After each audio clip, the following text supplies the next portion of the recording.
이렇게 되었을까? 여기로부터 우리는 자유로울까? 부모님은 책임이 없을까?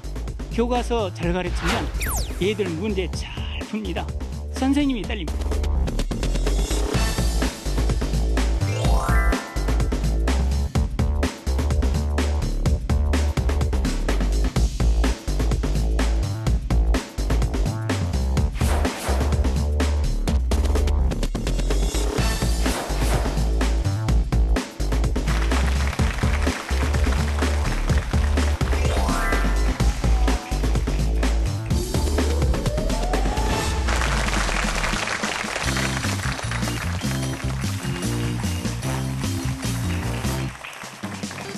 안녕하세요. 팝콘처럼 톡톡 튀는 지식 강연 콘서트 팝콘 수다학의 MC 고유경입니다.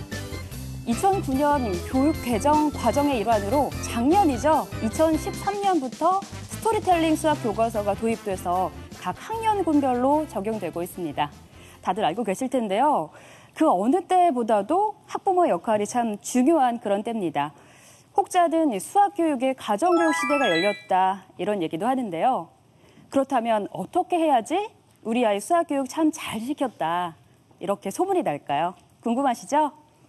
네, 그 해답 오늘 수다학을 통해서 만나보실 수가 있습니다. 저와 함께 즐거운 수학교육법을 전달할 오늘의 특별 패널 소개해드리겠습니다. 똑똑한 엄마 윤영미 아나운서 나오셨습니다. 안녕하세요. 네, 반갑습니다. 네, 반갑습니다. 네. 제가 앞서 똑똑한 엄마라고 소개를 해드렸는데요. 네. 그런 말을 들으실 법도 한 게 자녀 교육을 굉장히 잘 시켰다고요? 글쎄요. 그런 말 들을 자격은 없고요. 네. 근데 오늘 제가 예뻐서 나온 게 아니라 자녀를 잘 키워서 나온 거예요? 둘 다인 것 같아요. 예. 저는 사실 뭐 잘한 게 거의 없는데 저희 아이들이 스스로 잘 큰 것 같아요. 지금 미국에 있거든요. 이제 17살, 18살인데 큰아이는 그 PSAT 네. 그러니까 모의고사 같은 건데 거기서 좀 이렇게 아이비리그에서 관심을 많이 표명을 했어요. 그 정도고 그다음에 둘째 아이는 그 뉴욕주에서 그 수학 시험이라는 게 뭐 어떤 시험인지 자세히는 뭐 말씀드리기 그렇고 네. 그 시험에서 2과목 다 만점 받았어요. 스스로 하기에 잘 내비두면 좋겠지만 쉽지가 않잖아요. 맞아요. 네, 오늘 네. 강연자분께서 그 도움 말씀, 해답을 주실 것 같습니다. 어머님들 이분에 대해서 참 궁금한 점이 많으실 텐데요. 스토리텔링 수학의 지필자 안병곤 교수님 나오셨습니다.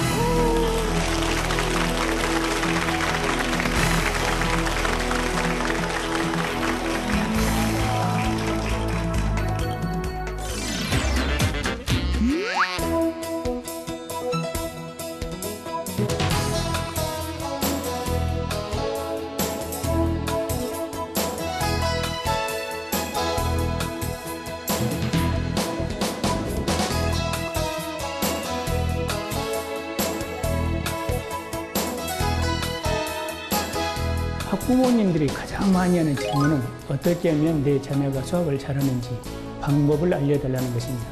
수학에는 지는 길이 없습니다. 기본에 충실하는 것이 최고로 수학을 잘하는 방법입니다. 강연의 대주제는 어떻게 하면 내 아이 수학 공부를 잘할 것인가. 그래서 이 강의 내용을 듣고 이 대문을 벗어나는 순간 잊어버리면 똑같은 현상이 반복될 것이고 그 강의 들었다는 것을 연장선상에서 계속 실천을 한다 그러면 많은 도움이 될 거라고 얘기합니다. 네, 교수님 자기소개 좀 해주실까요? 예, 안녕하세요. 광주교육대학에 근무하고 있는 안병곤 교수입니다. 반갑습니다. 네, 교수님 오늘 강연 주제가 오늘 나오신 어머님들, 학부모님들이라면 당연히 궁금해하실 그런 주제입니다. 새로운 교과서의 효과적인 수학 학습법인데요. 교과서가 바뀌었잖아요. 네, 어떤 점이 바뀌었나요? 예, 새로운 교과서는 지금 우리나라 학생들의 초등학교, 중학교 학생들의 가장 큰 문제점이 학부모 의지로 공부를 하고 있는 경우가 많다는 것이죠. 그래서 흥미와 자신감이 너무 많이 떨어져 있습니다. 그래서 그런 부분을 보완하기 위해서 단원의 도입부에 스토리텔링 형식을 가미했고 그리고 단원의 끝부분에 가면 그 스토리텔링 단원에 대한 이야기라든지 놀이라든지 체험마당을 통해서 훨씬 더 그 단원의 깊은 지식을 알 수 있도록 그렇게 구성한 것이 가장 큰 특징입니다. 연극으로 치면은 관람만 하는 게 아니라 무대 위로 올라가서 같이 연기를 직접 하는 참여할 수 있는. 그런 공부법이 새로 나왔다는 얘기인가요? 예, 예.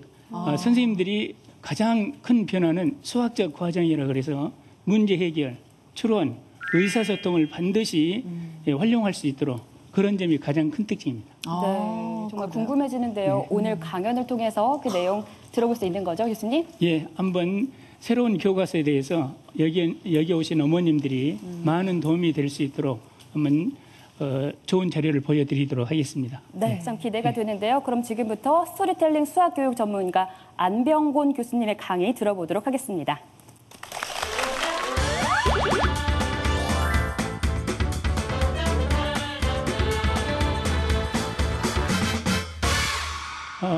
먼저 여기 스크린을 보면 오늘 제가 강의해야 될 내용이 들어 있습니다. 어떻게 하면 우리 아이 수학을 잘할 수 있을까? 그래서 제1부에서는 수학교육 현실에 대한 이야기를 하도록 하겠습니다. 그리고 제2부에서는 그러한 현실을 바탕으로 해서 구체적으로 바꾸어질 수 있는 방법은 무엇일까? 그거를 대안을 설명하도록 하겠습니다. 먼저 시중에 학교에 다니는 학생들의 말에 의하면 이런 말들이 있습니다. 영포는 인포요, 수포는 대포다. 그런 말 들어보셨습니까? 예, 영어 포기는 인생 포기요, 수학 포기는 대학 포기라는 말을 줄여서 한 말입니다. 아마 학생들 입장에서 영어하고 수학의 중요성을 나타낸 말이기도 하겠지요. 예, 그래서 이 강의에 앞서서 여기 계신 어머님들이 얼마나 수학적 감각이 있는지 두 개의 문제를 가지고 확인해 보도록 하겠습니다. 이 확인하는 방법은 주로 뒤쪽에 있는 어머님들을 대상으로 물어볼 테니까 특별히 좀 조심하시기 바랍니다. 첫 문제 하나 드리겠습니다. 12개의 사과를 세 사람한테 나눠줄 때 한 사람한테 몇 개씩 주면 될까? 저쪽에 어머님 몇 개씩 주면 4개씩이라고 하고 싶죠? 예, 그렇습니다. 예. 다음 문제 하나 더 풀어보겠습니다. 12개의 사과를 세 사람한테 똑같이 나눠주려고 합니다. 한 사람한테 몇 개씩 주면 될까? 그 아까 대답했던 어머님 또 그것도 4개죠? 예, 그럴 것입니다. 우리는 똑같이라는 말이 있으나 없으나 똑같이 4개 줍니다. 윤리교육을 잘 받아서 그렇죠. 그리고 1번 문제는 고등학교 2학년이나 3학년 때 배우는 중복 조합에 관련된 문제입니다. 2번 문제는 초등학교 3학년 때 나오는 나눗셈에 관한 문제입니다. 우리 애가 문제는 그렇게 많이 푸는데 성적이 안 좋더라. 공부하는 방식이 매번 저런 방식으로 했기 때문에 그렇습니다. 그래서 우리는 수학에 주어진 문장은 모두가 의미가 있습니다. 하나하나 잘 분석을 해야 된다 그 말입니다. 그러면 이제 또 그림이 하나 나올 것입니다. 이 그림을 보면 어렸을 때 아마 어머님들의 자녀분들 초등학교 저학년 때 모습이죠. 꿈 많았던 시절의 이야기입니다. 저 때의 꿈이 얼마나 푸르렀습니까? 다음 사진 보겠습니다. 중학교 2학년 수업 시간입니다. 아마 저거는 안 봐도 분명히 수학 시간이었을 것입니다. 그래서 이제 왜 이렇게 되었을까? 여기로부터 우리는 자유로울까? 부모님은 책임이 없을까? 선생님은 책임이 없을까? 우리 이런 교육은 문제가 있지 않습니까? 그래서 이런 것들을 조금씩 바꿔보자는 것이 새로운 교과서의 특징이기도 합니다. 그러면 어머님들이 고생했던 흔적이 그 자료가 또 하나 나옵니다. 성적표가 나옵니다. 이 팀스라 해서 이 국제 과학과 수학의 경시대회인데 거기에서 시험을 봤더니 우리나라 학교 학생들, 우리 초등학교 4학년하고 중학교 2학년 학생들을 대상으로 해서 시험을 본 것입니다. 이 시험 성적의 결과 대단히 우수합니다. 어머님들이 고생해서 땀의 결과이기도 하지요. 그런데 이 시험이 왜 중요하느냐? 국가 간의 경쟁력을 따집니다. 초등학교 4학년과 중학교 2학년 학생들, 수학과 과학, 미래의 그 나라의 발전상을 예측할 수 있다는 것이죠. 그래서 교육의 질 제고라든지 교육 정책에 반영이 됩니다. 그래서 이번 교육 과정에서도 저기에서 나타난 우리 학생들의 모습을 조금이라도 해소하고자 바꿔진 이유가 저기에 있습니다. 그러면 다음 그림을 보시면 아마 아픔이 많이 서려 있는 부분입니다. 흥미도와 자신감을 보겠습니다. 자신감을 보니까 초등학교 4학년은 밑에서 두 번째입니다. 꼴찌에서 두 번째죠. 밑에 일본이 있어서 조금 다행입니다. 중학교 2학년을 보니까 그것 또한 밑에서 세 번째이긴 한데 최하위에 속합니다. 근본적으로 문제인 것은 초등학교 4학년보다는 중학교 2학년이 됐을 때 좋아하는 학생, 자신감이 있는 학생이 급강을 하고 있다는 것입니다. 그래서 어머님들이 그 많은 땀과 노력을 통해서 자녀들을 공부를 시켜놨더니 저런 모형을, 저런 모습을 보이고 있더라. 이걸 좀 개선해야 되지 않겠습니까? 그러면 학교 밖 수학을 보겠습니다. 학교 밖 수학을 보면 우리나라 학생들 어떤 신문의 광고지에 그런 말이 나옵니다. 초등학교 5학년 때 종합 수학을 끝내버렸다. 그리고 중학생이 되면 정석을 다 풀어버리죠. 특별한 그 제품을 말해서 미안합니다만 현실이 그러합니다. 이런 것들이 지나치게 문제 있다는 것이죠. 또 그런 쪽의 광고들이 유행을 하고 이런 것들이 우리나라의 학교 교육에서 정상적인 학교 교육을 운영하는데 많은 어려움을 겪게 하는 요인이 되고 있더라. 구체적으로 보면 수학의 선행학습이 제일 심합니다. 여기 자료를 보면은 초등학교, 중학교, 고등학교 학생들의 선행학습 정도를 보겠습니다. 약 80% 정도가 선행학습을 합니다. 여기서 선행학습이라는 것은 정상적인 교육과정보다 한 학기 이상을 미리 배우는 학생들입니다. 학교 내용을 다 알고 배우면요 무슨 문제가 있겠습니까? 그런데 실제 학교에서 선생님들의 이야기를 들어보면 너무 힘들다는 것입니다. 미리 배워와가지고 다 아는 척하고 앉았다는 것입니다. 실상 따져놓고 보면 아는 것이 없음에도 불구하고 이거 바꿔야 되지 않겠습니까? 그래서 이런 것들을 바꾸기 위해서 우리가 변해야 된다는 것이죠. 그러면 여기에 사교육을 보냈을 때 부모님들이 어떤 돈을 가지고 사교육을 보냈는가 조사한 자료가 있습니다.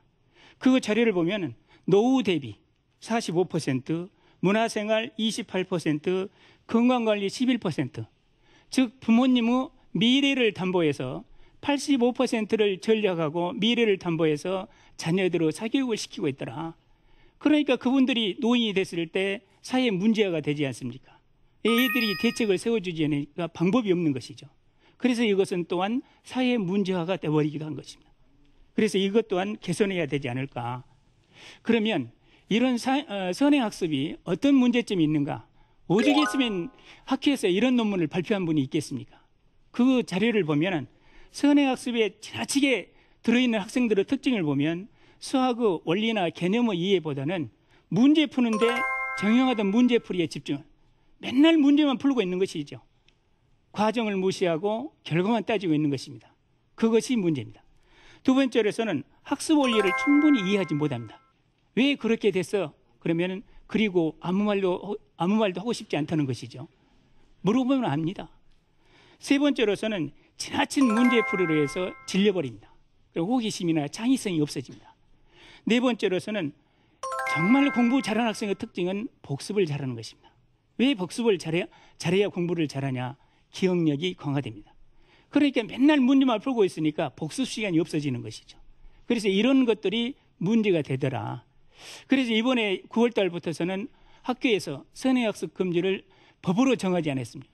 그리고 그걸 보면 오죽했으면 그것이 나왔을까. 물론 문제점만 이야기했지만 좋은 점도 있습니다. 그중에는 피치 모달 사정에 의해서 학교 교육을 놓쳤다든지 무슨 말인지 못했다든지 그런 학생들이 받는 거야 무슨 문제가 있겠습니까? 그런데 80% 학생이 거기에 가 있다는 것은 교과서를 차라리 바꾸는 것이 낫지 않습니까? 그래서 이런 것들은 문제가 있는 거다. 그래서 이거에 대한 개선 방안을 찾자는 것이 새로운 교육과정의 특징이기도 합니다. 그러면 이 구체적으로 수학을 싫어하는 요인들은 무엇이 있을까? 그거에 대해서 알아보도록 하겠습니다. 수학을 싫어하는 시기를 보면 초등학교 1, 2학년 때는 대다수가 다 좋아합니다. 그때의 꿈은 모두가 대통령이었죠. 그러다가 이제 3학년, 4학년 때부터서 부진화가 나오기 시작합니다. 그 3학년, 4학년 때 부진화가 나오는 가장 큰 이유가 뭐냐? 그때부터 분수가 나오고 나누어점이 납니다. 사치 계산을 못하는 학생들의 특징이 나눗셈을 못하는 것입니다. 그 나눗셈은 덧셈, 뺄셈, 곱셈이 다 복합적으로 작용이 됩니다. 그러다가 중학교 때 더 늘어납니다. 고등학교 때는 급증합니다. 붉은색으로 쓰여져 있죠. 제 이야기가 아닙니다. 어떤 자료에서 나왔던 이야기입니다. 그러면 왜 이렇게 급증하게 될까? 수학은 계열성이 강하다 그럽니다. 유계성이 강하다 그러죠. 한번 기회를 놓쳐버리면 다음에 따라가기가 어려운 것이 수학입니다. 그래 초등학교 때 한 번 부진하는 그 학생은 중학교, 고등학교에 부진화가 이미 대기 중에 있는 것입니다. 계속 누적된 것이죠. 그래 초등학교 3학년부터서 이 연산이라든지 분수 같은 것을 철저히 해놓지 않으면 그 학생은 앞으로 미래의 부진화 후보자다. 그것이 수학의 특징이다. 이런 것들을 줄여야 되지 않을까. 그럼 줄이는 방법은 뭐가 있을까? 먼저 수학적 용어라든지 그런 것을 철저히 이해하는 것입니다. 그럼 수학적 용어하고 일반 용어는 무엇인가 이야기해 보도록 하겠습니다. 수학적 용어에 대해서 한번 말씀드리겠습니다.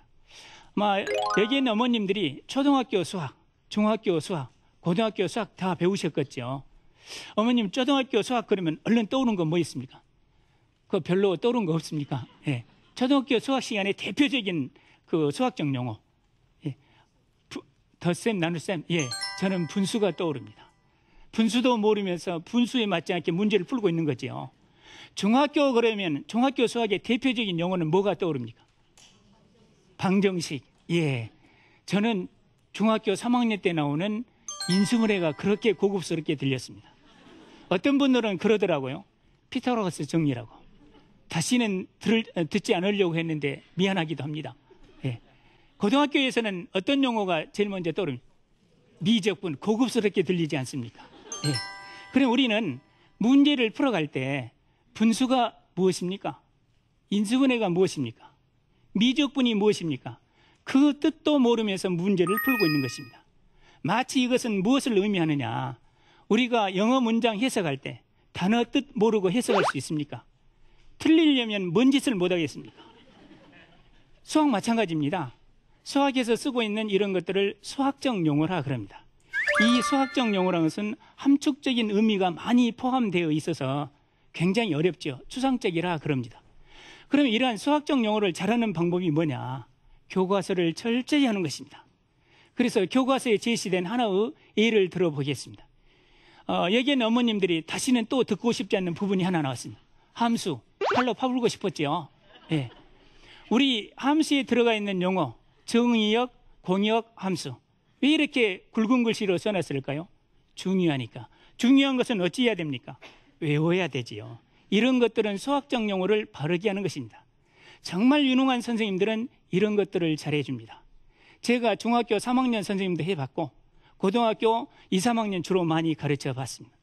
교과서 잘 가르치면 얘들 문제 잘 풉니다. 선생님이 딸립니다. 그때 해야 될 것이 저러한 것들을 철저히 하는 것들입니다. 그 다음에 두 번째로서는 우리가 해야 될 것 중에 하나가 이제는 기억력을 강화시키는 것입니다. 이미 에빙하우스 곡선을 보면 수업 시작한 지 10분이 되면 잊혀지기 시작한다 그럽니다. 여기에 있는 어머님들도 맨 처음에 했던 문제가 벌써 사라지기 시작했겠죠. 예. 그래서 이 에빙하우스 곡선에 의하면 배운 지 10분이 지나면 잊혀지기 시작해서 한 달이 지나면 80%를 잊어버린다고 합니다. 그러면 이거를 기억력을 강화시키는 방법이 뭘까? 배우고 나서 하루 만에 복습을 하면 일주일이 기억이 됩니다. 한 달 후에 복습을 하면 6개월이 기억이 됩니다. 공부 잘하는 학생들은 그런 걸 잘합니다. 오늘 공부했던 것을 집에 가서 학습 내용을 정리를 해보는 것입니다. 시험 봤던 것을 틀린 것을 다시 한번 정리해보는 것입니다. 이거 왜 할까요? 기억력을 강화시키기 위해서. 그러한 기억력을 강화는 다음 문제라든지 다음 문제 해결, 다음 수업 시간에 굉장히 도움이 되는 것이죠. 어머님들 예전에 연속극을 한번 본 적이 있을 것입니다. 허준이라는 연속극 저는 그렇게 재밌게 봤습니다. 어머님들도 보셨습니까? 예. 그때 그 모습 저도 잊혀지지 않는 부분이 있습니다. 정광렬이 주변에는 왜 봄마누라를 놔두고 황수정이가 그렇게 얼쩡거렸는지, 왜 그 장면은 지금도 안 잊혀진가 모르겠어요. 혹시 내 둘레에는 그런 여자가 없는지. 예. 지금도 기억이 납니다. 그러면 그 연속극 시작하는 장면을 봐보시기 바랍니다. 연속극 맨 처음에 시작할 때 어떻게 하던가요? 지난번에 했던 것 살짝쿵 보여주지요. 왜 하겠습니까? 그거 복습시킨 것입니다. 그리고 오늘 연속극 열심히 진행합니다. 그리고 나서 오늘 연속극이 다 끝날 무렵에 뭐 하던가요? 다음에 할 거 살짝쿵 보여주지요. 그거 뭡니까? 예습시키고 있습니다. 그리고 나서 이제 그거이 끝난 뒤에 또 하나 하는 것이 있어요. 오늘 했던 것들 중에서 주요 장면을 보여줍니다. 또 한 번의 복습입니다. 이렇게 재미있는 것도 자주 반복을 해주는데 재미없는 수학 어찌 해야 되겠습니까? 자주 반복해야 되지 않겠습니까? 그래서 기억력을 강화시키는 것은 자주 반복하는 것이다 라고 생각하시면 됩니다. 세 번째로서는 학습 장애물을 축소시키는 것입니다. 특히 남학생은 컴퓨터에 게임이나 오락에 빠져서 정신 못 차리는 학생 의외로 많습니다. 그리고 이 학생들은 이성이라든지 외모, 그 다음에 성적 이런 것들에 굉장히 민감하다고 합니다. 이 학생들을 하루 종일 놀게 하는 놀이기구가 있지요. 거울과 빛만 주면 된다고 그럽니다.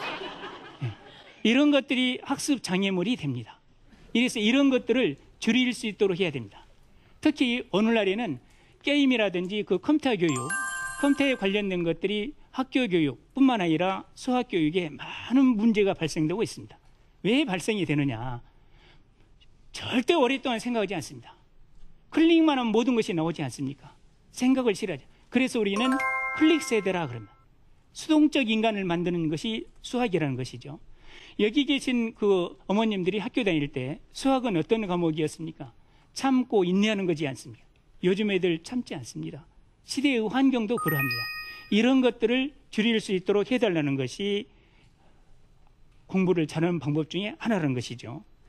지금까지 이야기는 우리가 학교 둘레에서 흔히 있을 수 있는 학교 교육의 현실과 문제점에 대한 이야기를 한 것입니다. 조금 쉬었다가 다음 시간에는 구체적으로 어떤 것들이 문제이고 해결 방법이 무엇인지 구체적으로 제시하겠습니다. 감사합니다.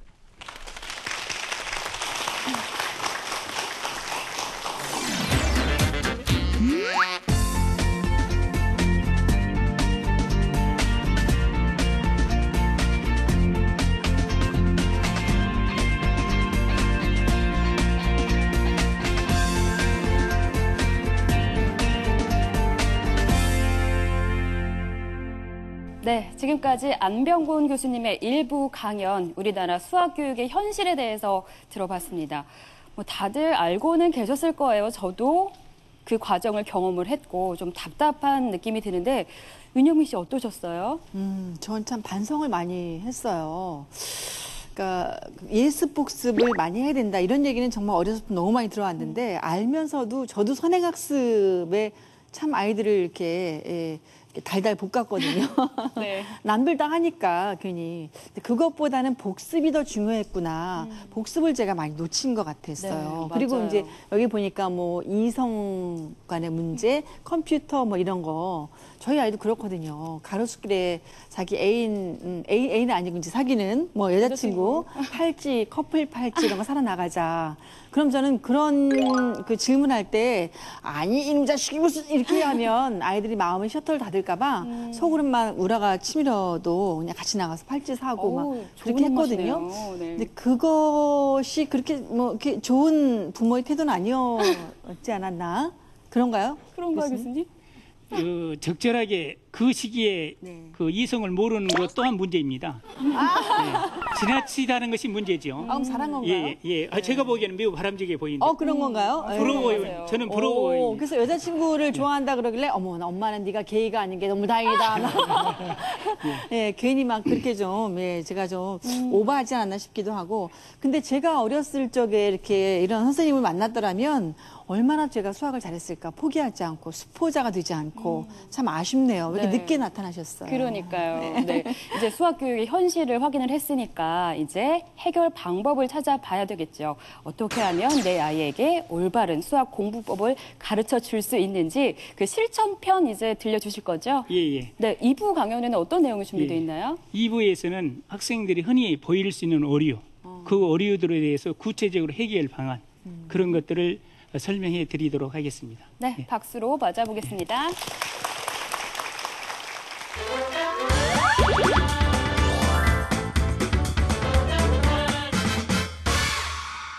우리 원래 수학이라는 것은 결과가 중요한 것이 아니고 과정이 중요합니다. 이 과정은 아까도 이야기한 것처럼 이제 결과 학생들 머릿속에 도서관을 만들던 시대는 이미 지났습니다. 휴대폰 하나만 있으면 다 해결됩니다. 이제 그 도서관을 만들 수 있도록 누가 그러한 소프트웨어를 개발하느냐, 그거에 중요하지 않겠습니까? 앞으로 세상은 승자 독식의 시대가 이미 진행되고 있지 않습니까? 이래서 앞선 기술, 창의성을 갖도록 하려면 모든 학생이 다 중요합니다.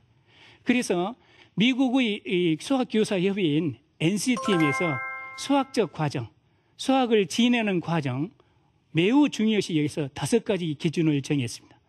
문제 해결, 추론과 증명, 의사소통, 연결, 그리고 나서 표현, 이 5가지입니다. 그런데 우리나라 교육과정에는 3가지를 말하고 있습니다. 문제 해결, 추론, 의사소통. 모든 수업 시간에는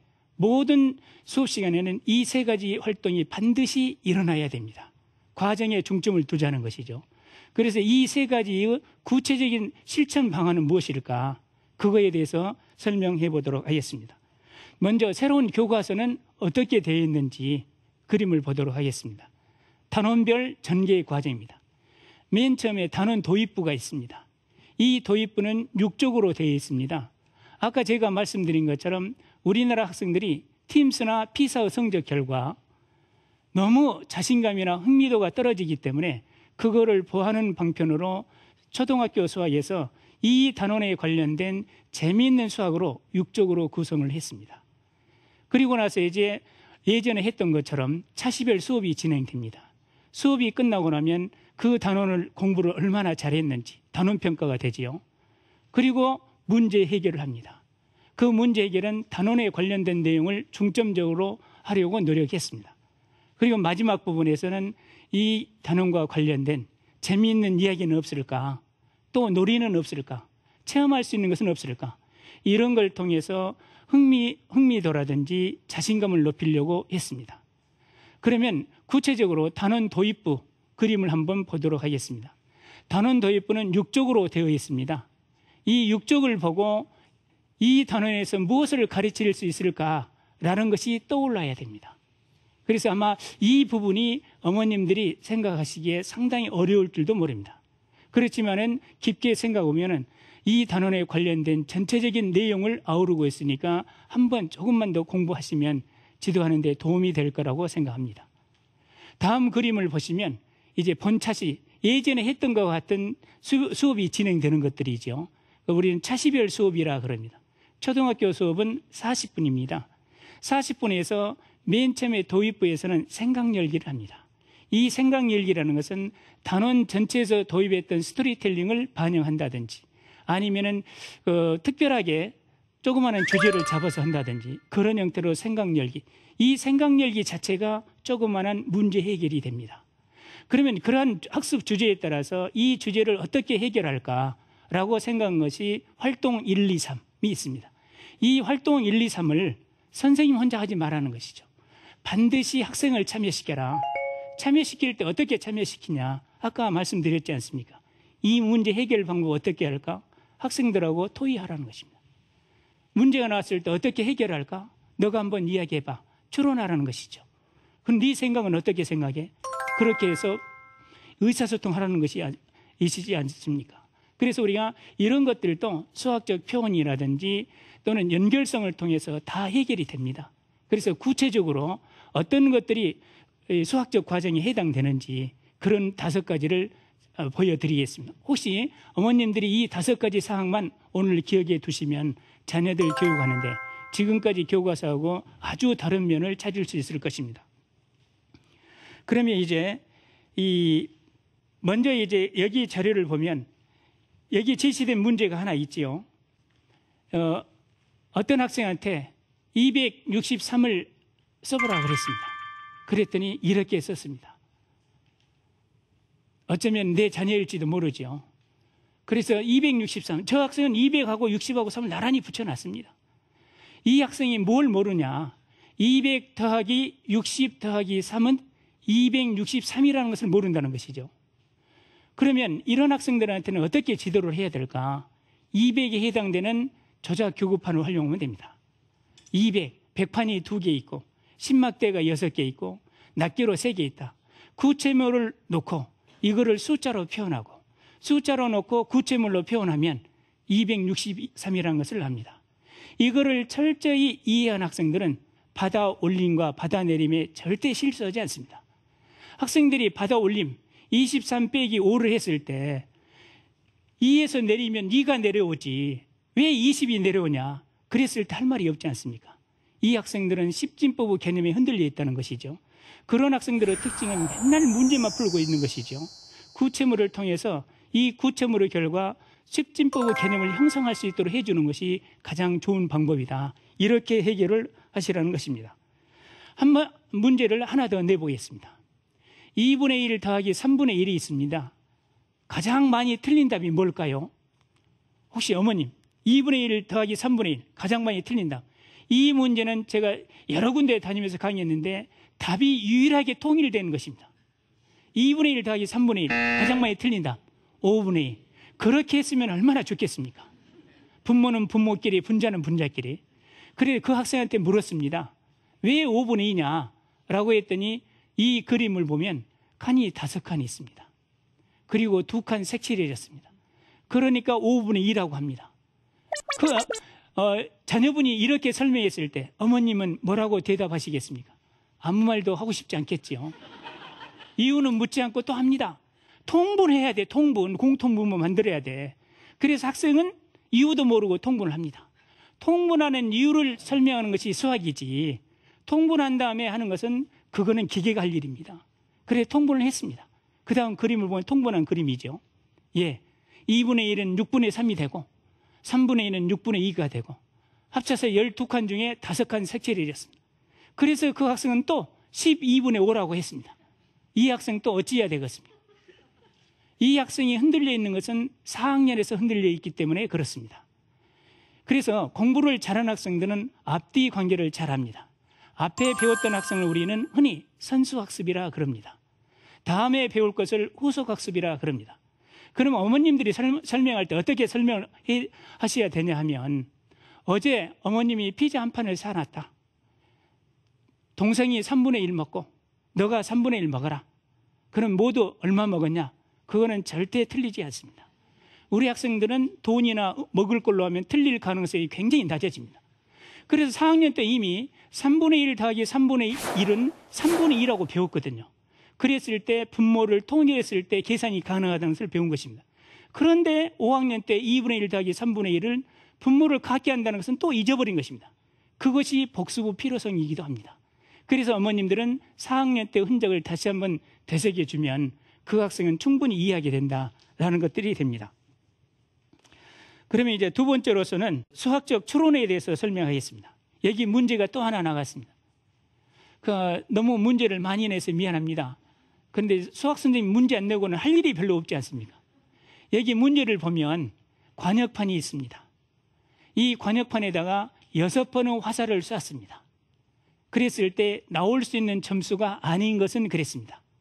이 문제를 어머님들이 집에 가서 5학년 이상인 자녀가 있으면 한번 물어보시기 바랍니다.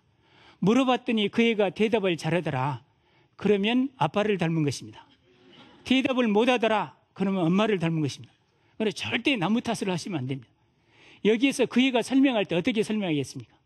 점수들이 모두 다 홀수입니다. 홀수를 6번 더하면 어떻게 됩니까? 짝수가 되지 않습니까? 보기 중에 홀수를 다 버리더라. 그리고 최하 점수가 1점이지 않습니까? 1점 6번 맞으면 6점이죠. 6점 미만 버려야 되겠죠. 최고 점수 9점이지 않습니까? 6번 맞으면 54점이죠. 넘은 거 버려야 되죠. 그래 답이 나오더라. 이렇게 설명하더라. 내 아들이, 내 딸이 대단히 수학적 감각이 풍부한 것입니다. 그 애는 절대 스스로 공부하는 법을 배우면 수학 엄청나게 잘하려고. 이런 것이 추론입니다. 문제를 풀어놓고 근거를 제시하더라. 이런 것들을 수업 중에 해달라는 것이죠. 이것이 수학적 추론이 됩니다. 그다음에 수학적 연결성에 대해서 설명을 하겠습니다. 초등학교 1학년 때 2 더하기 3은 5라고 배웁니다. 전깃줄에 참새가 2마리 있습니다. 3마리 더 날아왔습니다. 모두 몇 마리일까요? 그러면서 시작되지 않습니까? 그때만 해도 수학을 다 잘했었지요. 그러다가 2를 5번 더하면 2 곱하기 5라고 하죠. 그래서 그거는 초등학교 2학년 때에 나옵니다. 덧셈을 이용해서 곱셈을 배웁니다. 그러다가 2를 100번 더한다. 어떻게 표현해야 되겠습니까? 2 곱하기 100. 얼마나 간단 명료합니까? 이거의 수학의 진수이기도 합니다. 그런데 이제 중학교에 올라가 보면 중학교 1학년이나 2학년 때 가면 지수가 나옵니다. 2를 5번 곱하면 어떻게 쓰면 됩니까? 2의 5제곱이라 그래서 지수가 나오죠. 그것 또한 덧셈에서 시작이 된 것입니다. 2를 100번 곱하면 어떻게 써야 되겠습니까? 일일이 써야 되겠죠. 저렇게 2의 100제곱 간단 명료하지 않습니까? 그런데 고등학교 2학년 때 가면은 다시는 생각하고 싶지 않는 수학적 용어 노구 나오지 않습니까? 2의 100제곱은 몇 자리 수인가? 확실히 푸는 방법이 하나 있습니다. 일일이 100번 곱하면 나옵니다. 그런 분들이 시험 보고 나서 하는 말이 있죠. 문제는 쉬운데 시간이 없었다고. 네. 그런 분들은 꼭 받아 올림을 몇 번 틀릴 것입니다. 저기에서 지표와 가수가 나옵니다. 그래서 우리는 덧셈에서 로그까지는 모두 연결이 된 것입니다. 수학은 암기 과목이 아니라 이해를 중심으로 이루어지는 것들이다. 그 과정별로 특색이 있기는 합니다. 그래서 특색이 있는 것은 그 학교에서 배우면 되겠죠. 이런 것들이 이제 아까 말했던 연결성에 해당되는 것들입니다. 의사소통에 대해서 말씀드리겠습니다. 아마 여기 계신 어머님들이 학교 다닐 때 고등학교 수업 시간을 한번 상상해 보시기 바랍니다. 지금 이 시간 정도 되면은 현실과 타협하기 아주 좋은 것들이지요. 예. 제가 그랬습니다. 내일 모레 대학교 입학할 학생들, 입시생들 지도할 때 칠판을 2번 깨끗이 쓰고 나면 1시간이 끝납니다. 그러면서 나는 나가면서 그럽니다. 알겠지? 하고 나가면 됩니다. 그때 학생들이 유의해야 될 점이 있습니다. 고요함의 극치를 이루어야 됩니다. 떠들면 안 돼요. 그런 수업이 무슨 의미가 있냐노. 그런 수업은 시대의 흐름에 맞지 않습니다. 그래서 이런 수업이라는 것은 이미 우리가 60, 70년대 산업화 시대에는 이런 수업이 필요했습니다. 왜? 짧은 시간에 소품종 대량 생산이 필요했던 짧은 시간에는 획일적인 교사 중심 위주의 수업이 필요했습니다. 요즘에 배고파서 굶은 사람 별로 없잖아요. 그 사람이 안 먹으려고 해서 그렇지. 요즘에는 모두 다 다품종 소량 생산 시대입니다. 다품종 소량 생산이라는 것은 각각의 개성과 창의성이 필요합니다. 이럴 때 저런 수업은 아무런 의미가 없다는 것이죠. 개성을 존중해 줘야 된다는. 그래서 여기에 맞는 수업을 해달라는 거예요. 학생을 참여시키라는 이유 중에 하나가 그거라는 것입니다. 그리고 이제 마지막으로 수학적 표현이 나옵니다. 5가지의 4학년 수학적 표현이 있는데 이 그림을 보시면 학생들하고 수업을 진행하는 과정에서 내 애가 이와 같이 그래프라든지 도수분포표라든지 표를 이용해서 설명하더라. 그 애는 매우 바람직한 수학을 하고 있는 것입니다. 그 학생은 수학적 용어라든지 수학적 기호, 수학에 관련된 이런 표현들을 쓰고 있는 것은 굉장히 높은 수준을 하고 있는 거예요.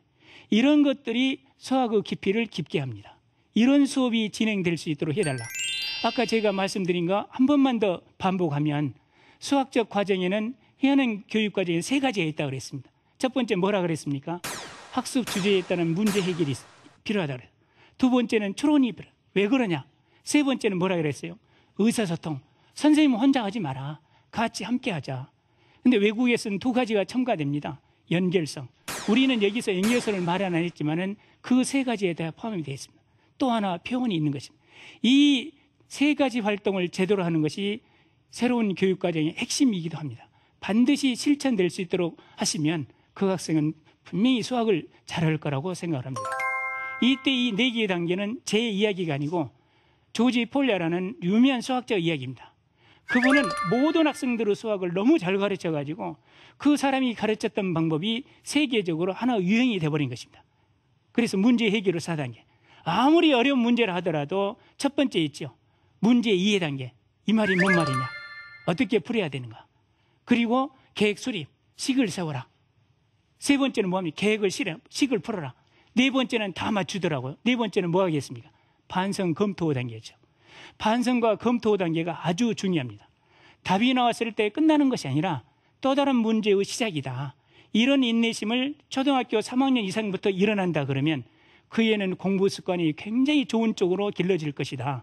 아마 학생들이 가장 저항이 많은 부분이지 않을까 그런 생각이 듭니다. 마지막으로 이제 나온 부분은 이제 아까 제가 말씀드릴 때 스토리텔링을 반영했는데 실제 이러한 스토리텔링이라든지 그 단원에 관련된 것들이 어디에 사용되는지 상당수 학생들은 그런 말을 합니다. 이 수학 배워서 어디 써먹냐. 그래서 그런 학생들의 특징이 수학을 못한다는 것이죠. 그래서 너가 잘해가지고 정말 잘해가지고 문제 있으면 수학 없애버려라. 그러려고 보면 수학을 잘해야 될 것이다. 제가 그 말한 적이 있습니다. 그래서 그 단원의 수업을 배우게 되면 그 단원에 관련된 재미있는 이야기는 없을까? 또 그리고 재미있는 놀이는 없을까? 그리고 이걸 통해서 체험할 수 있는 것은 없을까? 이런 것들로 해서 구성이 되어 있습니다. 그래서 지금까지 했던 이런 사항들은 구체적으로 학생들이 보이는 오류하고 수학적 과정에서 학생들이 해야 될 일 이런 것들에 대해서 설명을 했습니다. 지금까지 열심히 들어주셔서 대단히 감사합니다.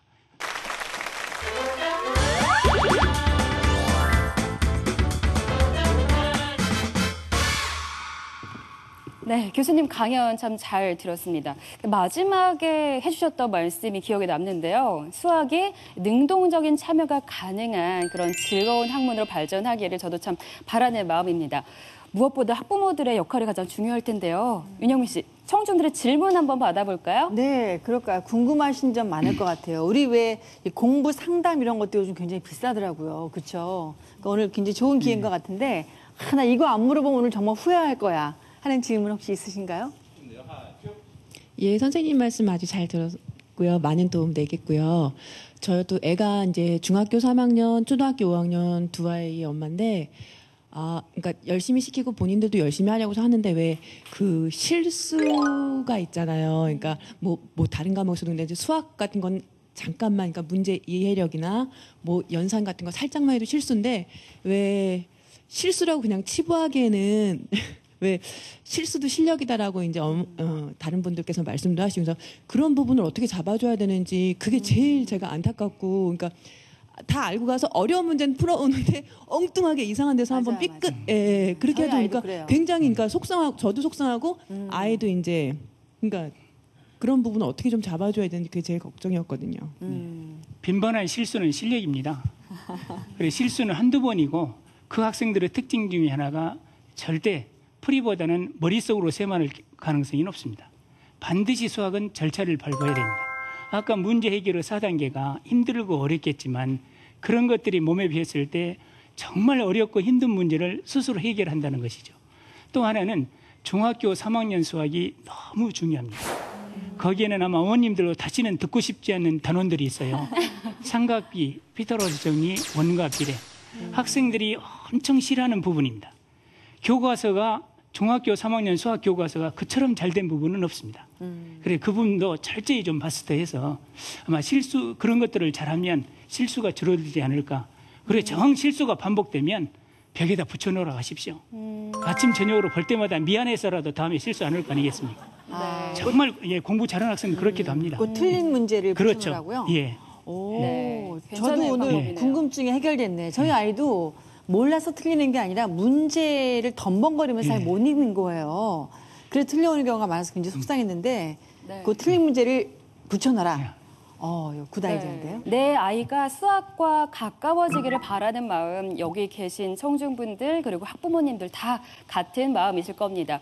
그러기 위해서는 학부모가 먼저 수학의 중요성을 깨닫고 또 수학을 어떻게 하면 자연스럽게 친숙하게 접할 수 있는지 재미있게 수학을 공부하는 비법을 자녀와 함께 나누는 것이 가장 중요하겠죠. 모든 수포자가 사라지는 그날까지 저희 수다학과 함께 하시기 바랍니다. 오늘 함께 해주셔서 감사하고요. 저희는 다음 주에 다시 찾아뵙겠습니다. 감사합니다.